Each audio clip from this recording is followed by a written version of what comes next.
Welcome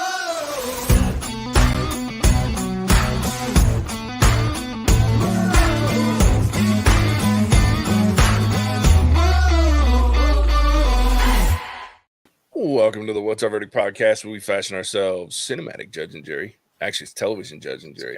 Man, I read the right script, JJ. I know, right? That's what happens when you go off script. I don't use scripts anymore because I've been doing this for 3+ years. Wow. It will coming be up 4 on years 4. in March. Wow. Been doing this for 4 years. I got that first line memorized. Everything else is kind of a shit show after that, but that's okay. I used to have a script. And then but I went back and I was interesting. This has nothing to do with what we're here to talk about, but I went back and listened to some old episodes and I was like, you sound like you were reading the script there, bud. Like, okay, that's fair. Anyway, yeah, we do. We fashion ourselves television judge and jury. Go ahead, hit that follow, subscribe, like, bell notification buttons wherever you're watching us from. We appreciate that. Go and check out our Patreon, where you can get involved in what we watch, and maybe I'll put something out there where you can write a script for me. That's dangerous. I can't allow Charles to do that. You should take that back immediately. Yeah, I should back that. I'm gonna swallow that shit right now. I never said anything. God damn it, it's live and on the internet. We're fucked. Anyway, with all of that, we're here to talk about Ahsoka, season 1, episode 6. If you haven't seen it, you're watching live, you might want to spoilers abound. Spoilers alert. Yeah, so watch out for that. But yeah, let's talk about it. Okay, wait, before we do, what the fuck happened to your hand? Like, oh shit. I don't know exactly. So I sprained it. I know I sprained my thumb. I don't know how bad I sprained it or anything like that. I just know it's sprained. When it first happened, the way that it like bent and everything. Sure. I was like, oh, I think I might have hyperextended it, but it's been like under a week and I'm still not in excruciating pain. So it's like, I think I just sprained it. Yeah. So yeah, that's the reason for this. I sprained my thumb. I just kept seeing that and I was like, what is on his hand? I must ask. So yeah, Ahsoka, episode 6. It was a nice transition from the first half of the season to the back half of the season, obviously.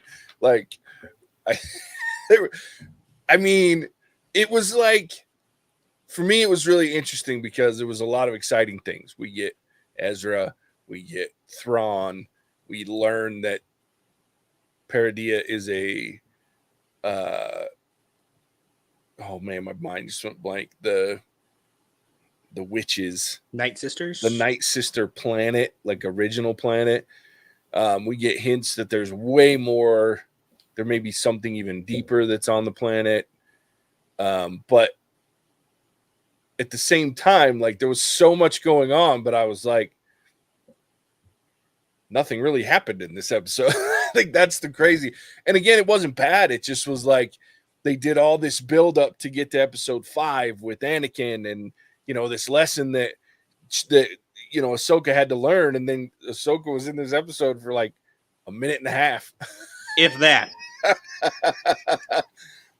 See, it was weird. I still don't like this show overall. And I think it's because it's bad TV.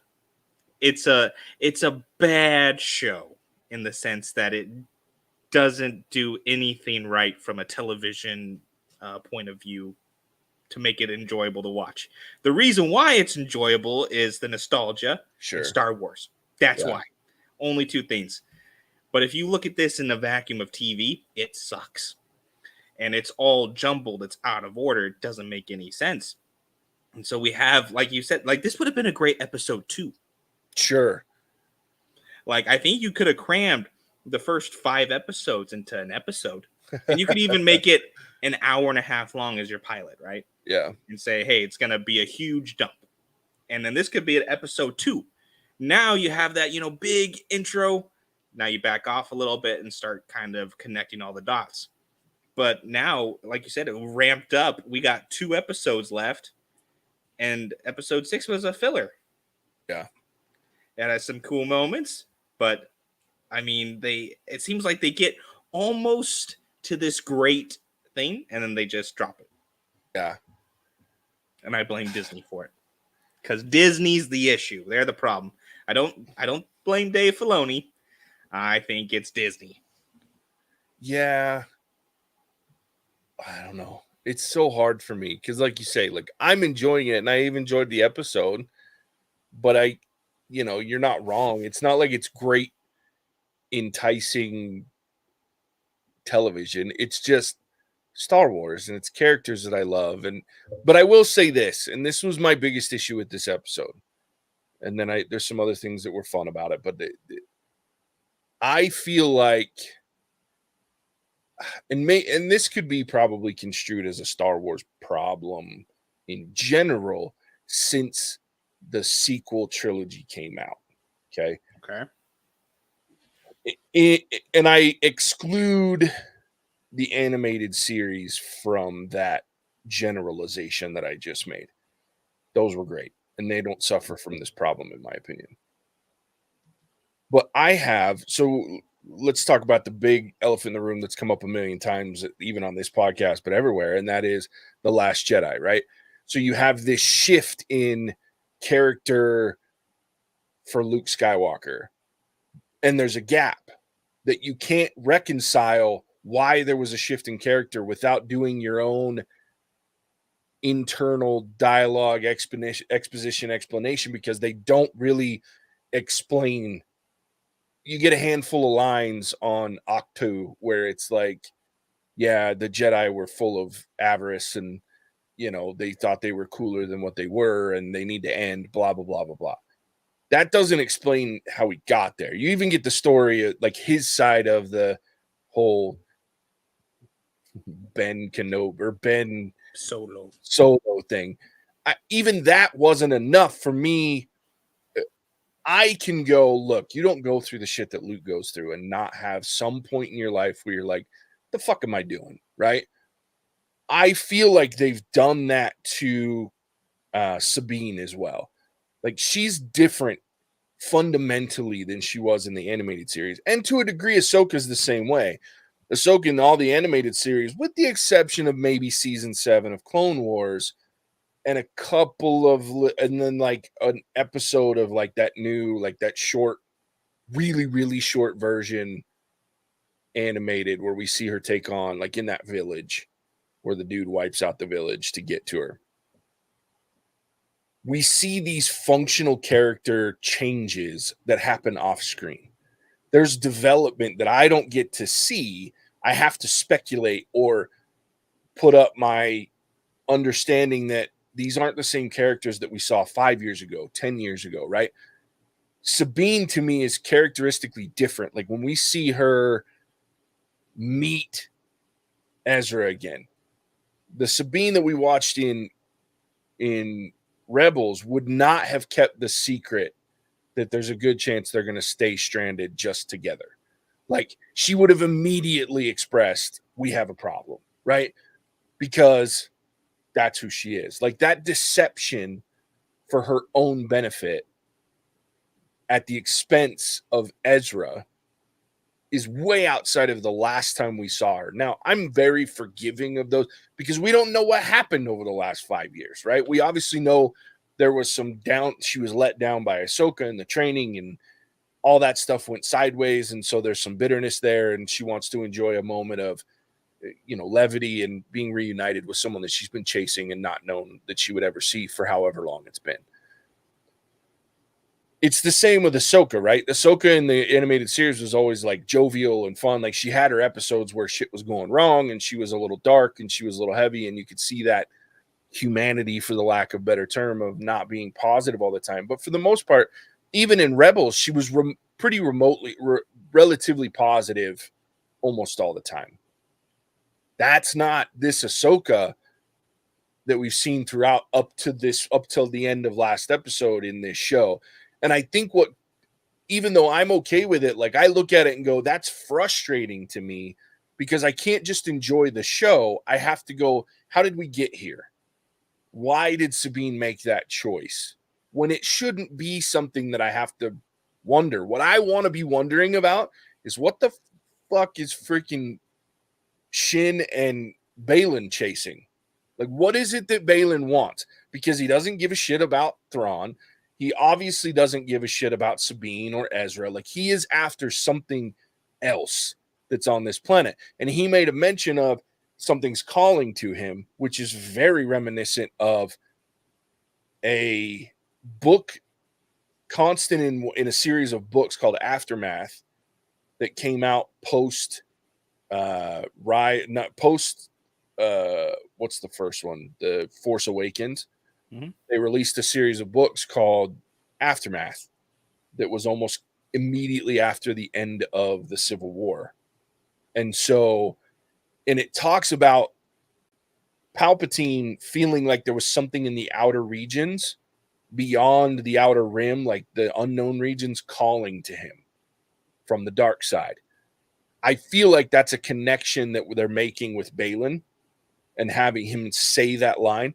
But I'm so busy wondering how why Sabine is being the way she is, that I can't devote my time and attention to going, what the hell could possibly be out here? What are we leading towards with? And so I'm with you. I say all of that. That was a very long-winded rant to say that I'm with you. I think that there is a fundamental issue with the storytelling with Star Wars because we already have so many deeply established and cared about characters that they're trying to go through a process of character development without showing the people that need to see the character development. And by doing that, we expect to see the same things that we've always seen and the same characters that we've been living with and watching. And we're not getting that. And there creates a disconnect and in my opinion, that's probably a lot of what. But then also, the television is, like you said a million times across Disney Plus, is cinematic based, not television based. Shit base is what it is. Yeah. Yeah, I mean, like what you were talking about makes sense, but it almost feels like the way that they're doing this feels kind of like a cop out in a way, because there's ways to still keep these characters recognizable. For instance, like with the Sabine thing, right? You could have her come out and say, hey, like the only way to come find you was to kind of sell out the throng, right? You can imagine Ezra gets a little bit mad, but then you could use it as a way to tie in Jason, who's Kanan's son, right? And that would be probably enough. Kanan trade Ezra. Now you have this circle of, okay, yeah, I see why you came. Yeah. But you can keep it simple enough, or similar enough that it's not this. Because I felt the same when I was like, why'd you lie? Yeah. Like, you spent all this time, energy, resources to get to Ezra. You're just gonna lie about the fact that, oh yeah, we can't leave, bro. Yeah. Like, you're stuck. We are stuck here unless we hitch a ride with Thrawn. Yeah. Well, and I think it could have, I like what you just said. I think it could have even been easier for me. Like, I was like, why didn't you just ever say, look, we have a problem, but let's talk about it later. It's not something we can solve right now. Let's just enjoy being, like, to me, that would have been very Rebels-like. Those two's relationship of, look, we're in a shit show. I'm not going to lie to you. We can't just hop on my ship and leave. They've been in a shit show since day one. They understand it. Like, they met in the middle of a shit show and they lived through it for the entire time they knew each other. So it's okay if she would have just been like, look, I have bad news, but can we just enjoy the fact that we get to see each other after X amount of years, and then we'll talk about it when we need to? Like, that to me would have felt very true to these characters, as opposed to the just flat out lying. Like, that just was like, what? It's like almost creating an issue where there doesn't need to be an issue. Yeah, exactly. Exactly. And then on top of it, we all know that Ahsoka's going to come, and either they're all three going to get trapped there, and that's why they're not part of, X, Y, and Z. But we know that's not happening because they're connecting this whole movie universe with this coming movie, Heir to the Empire. So we know they're going to get away. So we don't need that drama. Yeah. I don't want that drama. I just want them to I want to enjoy the reunion, and I couldn't because I was like, why are you lying to him? I was irritated because she wouldn't have done that before. And it doesn't add value to anything. It doesn't do anything except, like you said, creates artificial drama and tension, which is unnecessary. There's enough tension. And you have this additional storyline that you can use, which is Baylan and Shin, because they are obviously having some tension. Yeah. Baylan wants to stay. Shin does not. Yeah. And I mean, it's almost like getting hit with a sledgehammer with how obvious they're making it. Yeah. But it gets overshadowed by this fake drama that they're creating instead of leaning into this actual story that has purpose. Because this is my favorite part of Baylan's storyline so far was this episode. And I wish, or I hope, that they continue with this, mercenary with morals type thing, where he, does not care about Sabine, because that was cool, right? Where it's like, yeah, I made a deal, and I'm gonna stick to it, and everybody's like, what? Yeah, because that doesn't happen. And I was like, oh, this could be interesting, because it kind of does show that he cares nada for anything outside of his own personal vision or mission, which would fit with his character, who survived Order 66. You got to be selfish. And then at the end, it's like, oh yeah, no, that was a lie. We're gonna go kill her and Ezra. And I was like, yeah. Why? Because you take what could potentially be this really cool, sub storyline, to the point where Ezra and Sabine are no stranger to working with people that they don't agree with to accomplish a bigger goal. Mm-hmm. You could throw that in there, but no, you decided to go guess what? Bad guy's gonna bad guy. Yeah. Yeah. So it feels like they had this storyboard, right? Mm-hmm. And then to pick a sequence of events, they just threw darts, and it's like 1, 2, 3, 4 in a random order to get where they're going. Because looking at it from a bird's eye view, I was like, oh, I switched this and moved that over there, and it makes more sense. Yeah. Which just adds to the frustration, because Disney's not going to stop making Star Wars content. Sure. Right? They're in it for the long haul. They pay billions of dollars for, Lucasfilm. They are not quitting. No. But they're putting out shit in Disney Plus, just throwing it out there, slopping it up there. Yeah. And they're going to continue making shit if it gets the response that it continues to get. With this nostalgia, it's like, oh, this is great. I love it. It's like, yes, I understand, but it sucks. And they're not going to change what they're doing. They're going to continue with this kind of spiraling where the storyline is weak, flimsy. They're going to have to continue to retcons in order to make it work. But, I mean, it could be fixed with probably just letting Dave Filoni go. Give the man his budget.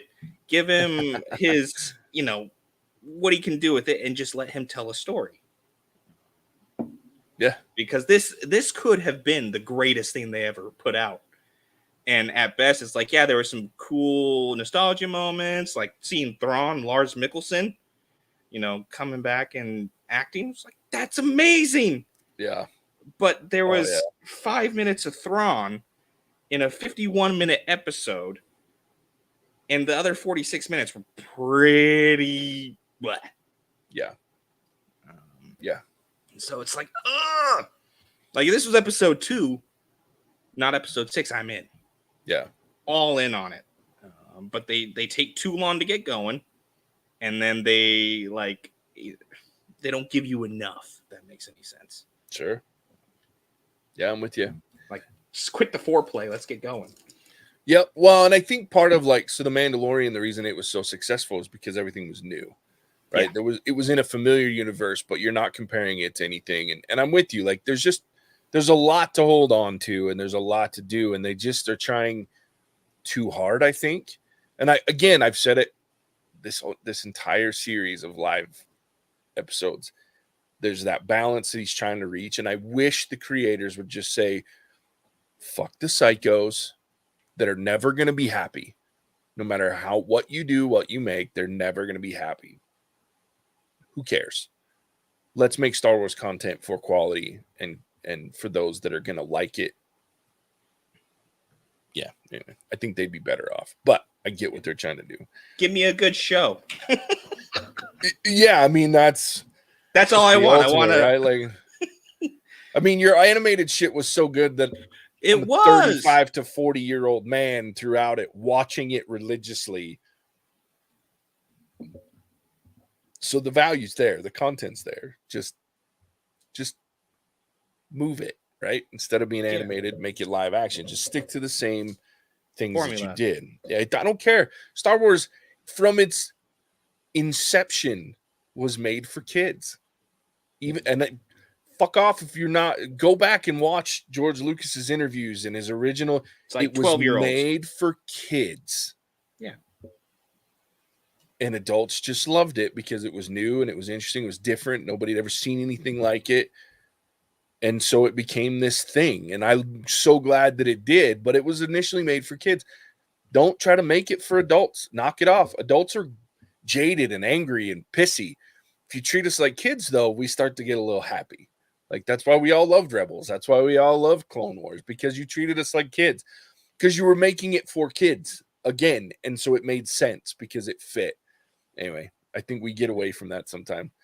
I will say, Balin, I want just, and unfortunately with Ray Stevenson gone, it won't happen, but I want just him. Like, I want to know what the fuck is going on with this guy, because everything he's talking about is stuff that I'm like, this is great. Like, where he's talking about the cycle of light and dark, like with Shin, and I'm like, this is amazing.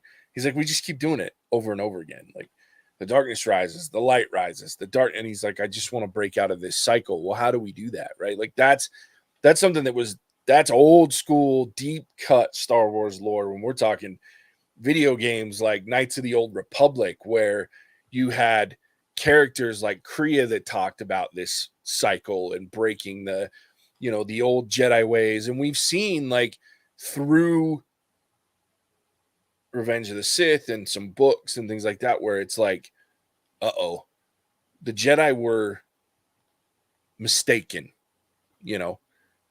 They got too proud and too powerful to a degree and lost sight of what it is that they actually were doing. I mean, it became a cult, right? Or like a religious base that then became like zealots, and then became like every other religious. They sold you a lie wrapped up in a pretty package. Yeah. And they were the heroes of the Republic, right? Like, they were like, everybody looked up to them because they were cool. But at the end of the day, they were still mistaken. And I'm not saying they were bad or they were evil. They just didn't understand that there needs to be some level of, which is ironic, because the Force itself as an entity, like, if you look at the Force itself and you go back and you rewatch and you read and the Force, and you listen, especially to George Lucas talk about the Forces, it's about balance in and of itself. If it understands that there's a need for both, and finding that balance, but both sides are always knocking things out of balance, right? Mm-hmm. It's kind of like the old, you had when the Jedi are overthrown and everyone's destroyed, and you have running basically the galaxy, the Emperor and Vader, two very powerful Sith. What happens? The Force understands that this is about to happen, and twins are born, right? So you have that duality to face, and it takes both of them in their own ways to take down the Sith. Those two, that balance is there. And everybody talks about, well, Vader brings balance. Well, sure, he brings balance to a degree, right? Because he destroys Palpatine. He himself dies because of that destruction. But then there's imbalance as soon as he's done, because now you just have the twins. And then immediately the Jedi or Luke or whoever, they go to, we need to rebuild the light side. Well, by doing that, you're going to create a dark side, because the balance itself as an entity needs it. The Force itself needs balance. And so there's always going to be that. And I love what we're talking about with Balin here, trying to go, he recognizes that. And how do we break that cycle? Right now, there's no such thing as a gray Jedi in canon. And I don't love the term, even though I love the idea of a gray Jedi. And I've always thought that Ahsoka was probably the closest thing to that, based on everything that we had before this show. Now I feel like Balin's kind of there-ish, depending on how he goes. And I feel like maybe that's where we're headed is to kind of get that acceptance of the light and the dark with balance within yourself. You can't let one or the other always be in control. But anyway, but that's the part that I was like, well, I get a 5-minute section that I was like, just keep going. Just let Ray Stevenson keep talking because this is amazing. It was great. Yeah. Absolutely. But no, intense instead cool. we got new Ewoks who weren't nearly as cool. Yeah, weird turtle slugs. Turtle slugs, apparently from Alabama, based on their trailer park setting. But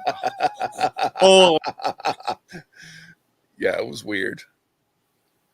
It was weird. And it didn't like that whole sequence with Sabine riding out on her horse wolf. I don't know what the thing's called. Howler. Those come from real creative. Well, those are like they came from Legends stuff. So Howlers came from Yavin 4, I believe, where the new Jedi Order in Legends continuity was started by Luke, and they were more lizard creatures. They were kind of lizardy dog wolf hybrid type things, but they called them Howlers. And that's so when they said that, I was like, okay, that's interesting. So I don't know if they're trying to intimate and they're just throwing that name out there to make us old geezers feel good about reading books and knowing what a Howler was. But yeah, they used to ride them like horses on Yavin 4 after the Battle of Yavin. So because I could have done without all the like Sabine walking instead of riding this thing because she's mad at it, and this thing following her. I mean, it was funny, but at the same time, I was like, you do not have time anymore to be funny in your 8-episode season. Yep. This kind of goes back to that timing thing. Like, this has been great if they had 20 episodes, 20 minutes each. This is a great breakup and a great way to kind of move from one serious topic to another. Yeah. But in this, I mean, the sequence was 10 minutes of her in this thing and then introducing your new Ewoks. And I was like, oh, yeah. 20% of your episode is going to absolutely nothing. Yeah. So by the time that rolled around, I wasn't even enjoying it or couldn't enjoy it because I was just mad. Yeah. I laughed and I was like, this is cute. This is funny. This feels like Rebels. But then I was like, but everything around it doesn't. And yeah, I was like, there's some old Filoni because that was pure Rebels and Clone Wars jokes. Like that's the kind of shit that, but to your point, they had 20 episodes or 16 episodes or to get from A to B. So you could do that. Whereas with this, like if you're running on this cinematic thing, it has to go. You got to clip. Yeah. Go. And it just, I mean, it's kind of been the story with the whole show so far, at least for my opinion, is the pacing's bad. It's off. You know, and you think after Andor and Obi-Wan and all these other shows that they put out, you'd have figured out what works and what doesn't. Mm-hmm. But it seems like they've got their formula, and you know the big heads at Disney are like, "Hey, it takes 8 months using this formula. It's the most efficient way to do it, most cost-effective way to do it. Do it." And so then Dave Filoni's sitting there like, "Okay, well, I guess I throw in a little bit of this, throw in a little bit of this," but I feel like he's rushed to get the story that he's trying to tell, and so the timing just feels wrong, feels off, feels weird. When instead it should be like, "Hey, here's the amount of money we're willing to spend on this. Have fun." Yeah. Yeah. Well, and I just wish I don't know. I wish they'd get rid of a lot of people like Kathleen Kennedy and the people that have been involved with it so far.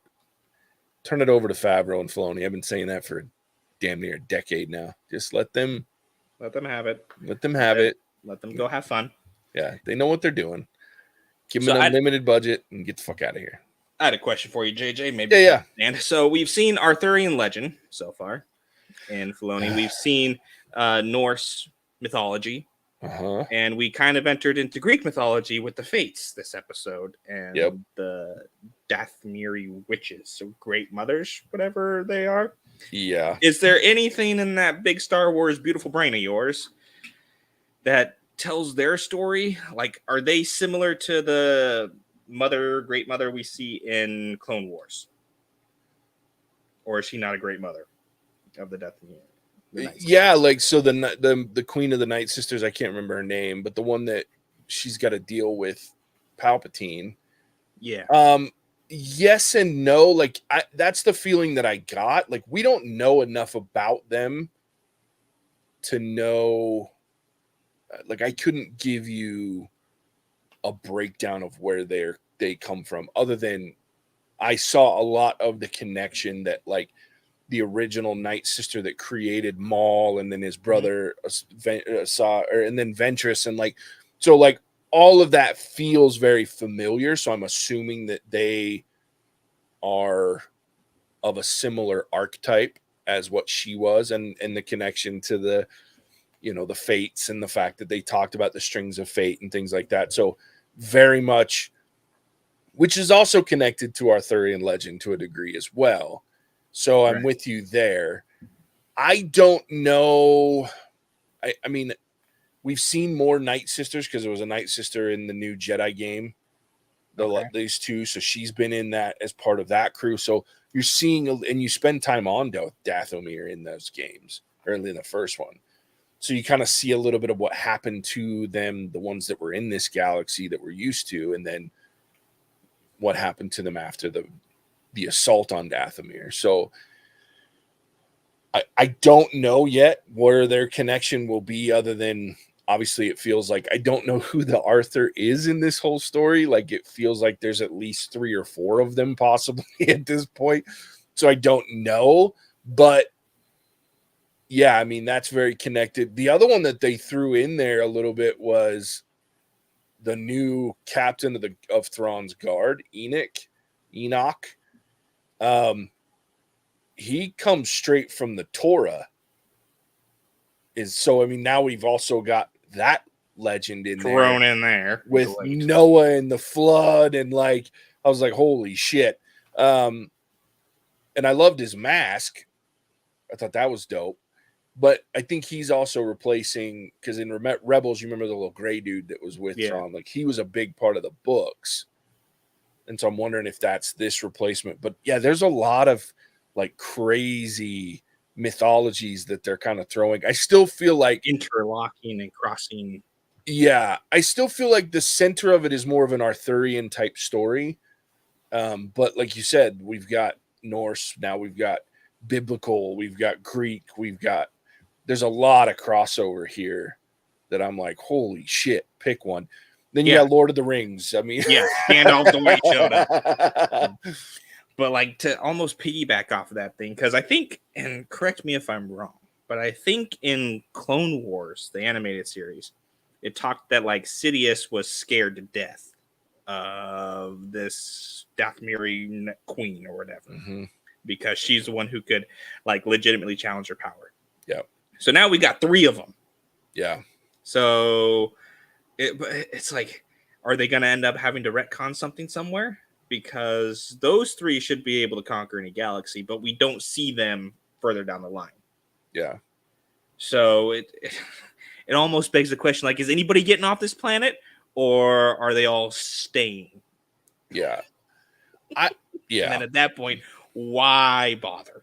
Yeah. I mean, that's a fair. Here's the thing that I think, and this maybe is me getting theoretical on it, but I don't see any way for the continuity unless part of it would make sense to me if the Dathomirian, if the 3 fates never leave this Peridia planet, whatever the hell you call it, planet.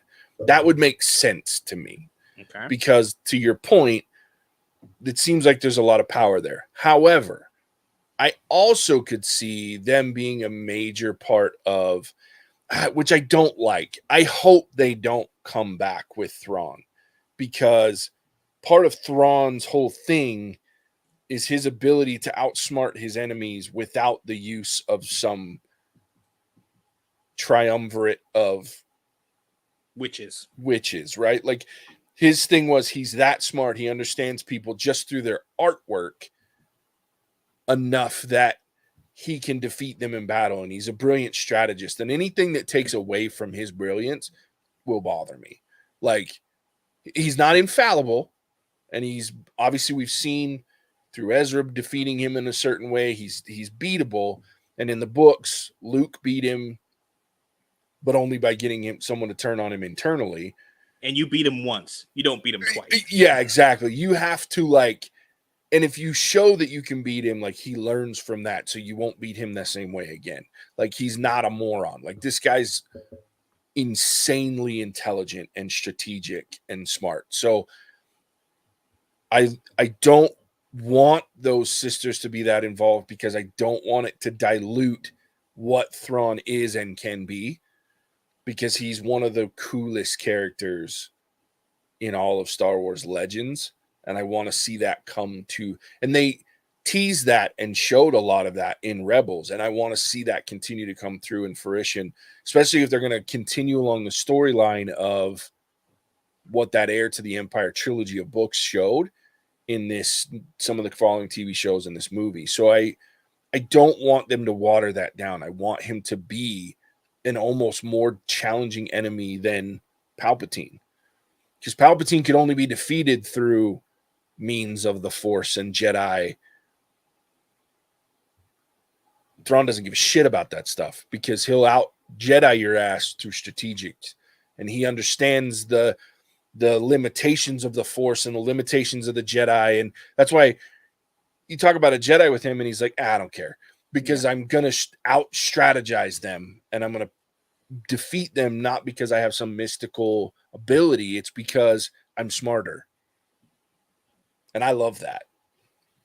So anyway, I hope, but I don't know. I mean, either they get left on the planet, or maybe there's a big battle where they get taken down by Ahsoka and Ezra or whatever, as Thrawn and Elsbeth are leaving the planet. You know what I mean? Or maybe I could also see, because I feel like, and I'm hoping I'm wrong here too, but I feel like Baylan is on his way to some level of a redemption arc.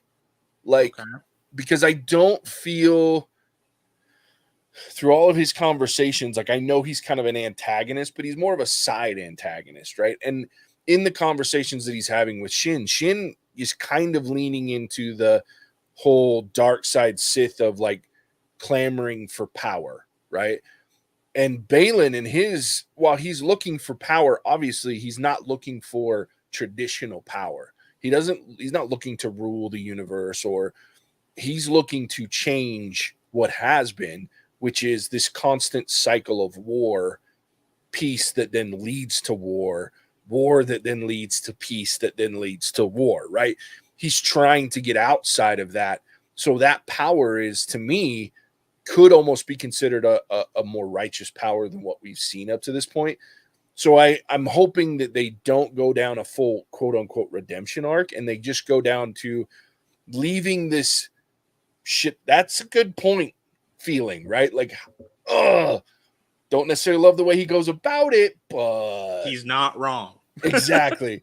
He's not wrong. So, but I like that idea. So I'm wondering also too, if there's a possibility for Baylan to come in and wipe out the sisters, because he understands they're going to perpetuate the cycle that he's trying to break, right? I don't think he gives a shit about Thrawn. I don't think he gives a shit about what the plan was. His goal was to get to Peridia for whatever it is out there that's calling him, that he feels will help shape the change to this cycle. And I'm interested in that. Like, that's about the only thing I'm interested in right now, because everything else I'm like, we'll see how it ends. But I want to know the different stuff. Yeah, I want to know this new stuff that they've been teasing for years, actually, through books and other means. And so, and I've always enjoyed the idea of breaking that cycle, like, because shit's broken, right? There's a lot of real life, carryover and parallels to that, right? Yep, down with the system. Yeah. Man, we talked a lot for a filler episode here, dude. I'm just saying. I am looking forward to next week, just because I want to see what Baylan's doing. I want to see what's going on there. I want to know there's more to this than Thrawn, and I feel like it will eventually set up this post sequel trilogy stuff that they're creating with bringing back Rey in the post sequel trilogy and how she's creating the new Jedi Order. Like, I feel like, because we don't learn from our mistakes. Yeah. But I feel like they're mirroring some of the Legends things and setting up a new big villain that will maybe unite. And maybe that's this whole Balin thing, is with this new villain, it breaks the cycle because we have to band together to be able to defeat, like they did in the Legends continuity in the books. The Yuzan Vong is what they were called, and they were more or less immune to the Force. And the Jedi were just not. It didn't. Luke and his Jedi, they were like, whatever, we'll still kick your ass. So I feel like they're kind of leaning towards that a little bit. But anyway, so there's a lot to come. So I am excited. I just wish I was a little more excited during the episodes about what's happening in the episodes, not what could come. I would say if I had any faith in Disney, I would be excited after this episode, but I don't have any faith that they're going to give us what we want. So I don't want to get my hopes up. It's also fair. It is also fair. Also very fair, sir. Yeah. Well, this one's been a fun one. Sorry if I've sounded like I swallowed a frog. I've been sick the last few days and still don't feel real great, but so I've been sitting here trying not to cough this whole time. Like it's pretty impressive. That's 40 minutes. Don't tell anyone, because I'm a little fuzzy because I took a little cough suppressant before we started. So I'm like, I'm a little high, but that's okay. I'm usually in that state in one way, shape, or form. With that, Alex, tell everybody where they can find us if they're not watching us live. I love how we always end these episodes. I know. We get some weird shit happen at the end of them. I don't know. Thank you for tuning into us live or later as we talked about episode 6 of the Ahsoka series. What are your thoughts? Are you Team JJ and you're just all on for the ride and enjoying the nostalgia, or are you Team Alec and down with Disney? Let us know in the comments below. We will be back. Words are hard. Oh my gosh. Next week for episode 7. But if you simply cannot wait that long, we have episodes out the wazoo, guys, including weekly movie releases, currently based on themed month picks. October is coming up, and with it, our topic of movies with great soundtracks. Can't wait for that one. Plus a bonus horror episode because our lovely patron, You Got Old, hates my guts. Speaking of patrons and Patreon, our new themed format comes directly from there. So signing up on Patreon is how you get involved with the content creation. Link in the description below, I think. With that, I will kick it back to the great Bambino, the Sultan of SWAT, JJ. Why does he always have the greatest Patreon names? Like, I don't know where he comes up with them. Hey, You Got Old. I love that shit. I mean, we had to have said it. It always comes from something that we say, which I appreciate about the man. And I'm sure you said that shit to me at some point. Probably did. I love it. Track my old jokes. I know. All right. Well, with that, as always, we appreciate you tuning in. We'll catch you on the next one. Hasta la vista, baby. Cinemagic out. Whoa!